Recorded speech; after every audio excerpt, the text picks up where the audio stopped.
I once went to Japan from New York, a direct flight, and we got over McKinley, and McKinley was clear. It was an incredible sight from whatever, probably 39,000 feet or something like that. So we were 20,000 or 19,000 feet probably higher than the summit Yep. of McKinley. And it was incredible, and I took some pictures of that.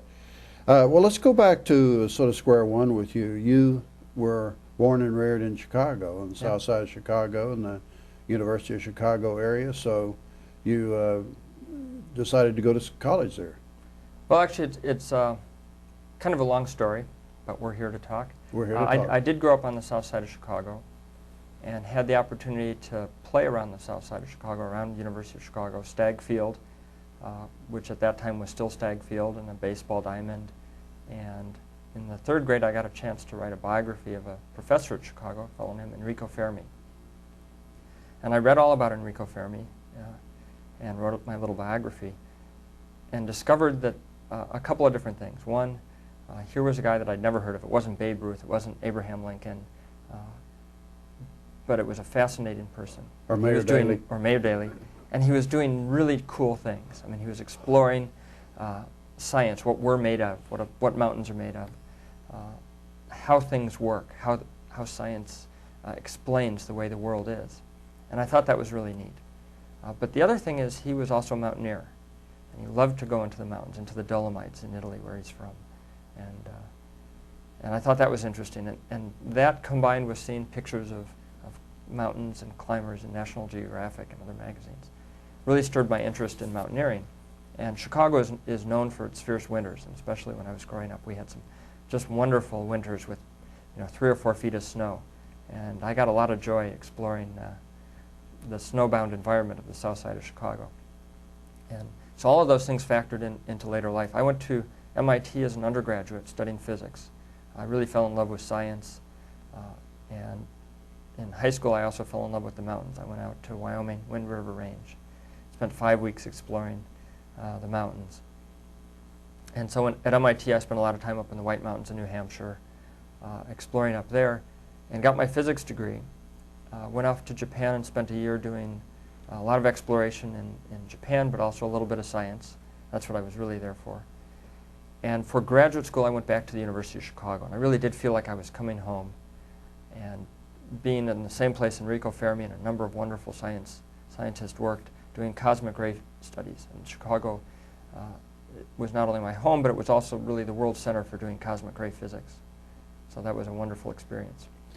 John, did you have climbing lessons?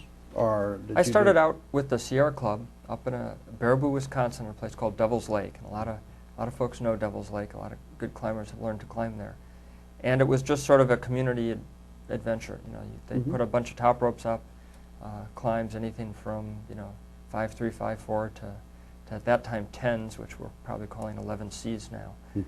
And it was just a great weekend adventure. And I went up there about once a month during high school, and then when I got back to graduate school, joined the Chicago Mountaineering Club, and was up there every weekend climbing. It reminds me of once when I was on, I think the first time I tried to climb Devil's Tower, and it was a Saturday in the fall, and we thought nobody would be around, and the whole world showed up, including some guys from Chicago who had driven straight out. Yep. And we let them go past us because they had to get in their cars and drive straight back to be at work on Monday morning. Yep. That was incredible. Probably some people you know. I'm sure it is. There's a whole history. In fact, I bought a little four-wheel drive truck in Chicago explicitly for the purpose of making it to Wyoming and making it to Colorado, and 3 or 4 guys, we'd pile on the truck and we could make it on a weekend trip. So that's sort of the nature of Chicago mountaineering. Well, in the various people I've interviewed, we've never really talked much about the Wind Rivers. Now, when I interviewed Ken Henderson, one of the oldest of the famous American climbers, he was telling me about climbing Gannett Peak, which of course is the highest mountain in Wyoming. But that's a pretty adventurous thing to start in the Wind Rivers. I know Galen Rowell, the great photographer and mountaineer, wrote once, I think in Outside Magazine or someplace, that for all the places he had been in the world, that the coldest place he had ever been was on some face in the Wind Rivers. So, did you have that kind of experiences there? Actually, for me, the coldest place I've ever been has been at about 11,000 feet on Long's Peak in Rocky Mountain National Park at New Year's. And we were up there for 5 days in a tent. And one of my buddies who now lives in Phoenix, when I call him on the phone, he says he's still cold from that expedition 10 years ago. But no, in the Wind Rivers, I just had a wonderful experience. The Wind River Range is in a designated wilderness area. And at that time, there were very few, if any, trails. There were a few trails that we followed that were probably from feral sheep mostly. And I went there as part of the Knowles National Outdoor Leadership School basic mountaineering course. Mm-hmm. And as a 15-year-old, I got to Lander, Wyoming. This was my first real trip independent out of Chicago, and the first trip into the mountains. And Paul Petzel was there in a lumber yard, and he was telling us all about mountaineering and about his travels up the Grand Teton as a boy, and what kind of adventure we should expect by going into the Wind Rivers.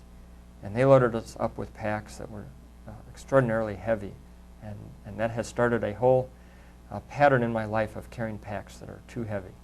But it's something I get a perverse enjoyment out of, carrying plenty of supplies and food and extra climbing gear. Yeah, you can't go back for it. That's right. It's And so we spent 5 weeks learning how to travel in the backcountry, and actually at the end of the 4 weeks, our basic training was over, and they split us up into groups of 4 climbers, and they took away all our food, and we were pretty much right in the heart of the winds, and they said, we want you at this roadhead at this time on this day, be there, or we're going to send out the rescue troops, and you don't want to do that. And all of it was cross-country, none of it was on trails, and a lot of river crossings, setting up traverses, Tyrolean traverses. I think in 4 days, we probably climbed somewhere in the vicinity of 15 or 16,000 vertical feet up and down ridges. Of course, they picked routes that were not along valleys, but over Mm-hmm. numerous ridges. So that was an adventure, because it gave me the confidence to know that even in a remote part of the United States, at any rate, that running out of food is not a big deal. And that's been important, certainly, for many mountaineers to learn that lesson. Well, to switch back to the astronaut program, have you had survival training as an astronaut? Yeah, we went up to Fairchild outside of Spokane, Washington, did the Air Force's survival training. Which was, I'm sure by that time, a piece of cake. Yeah, for it you. was entertaining. Yeah.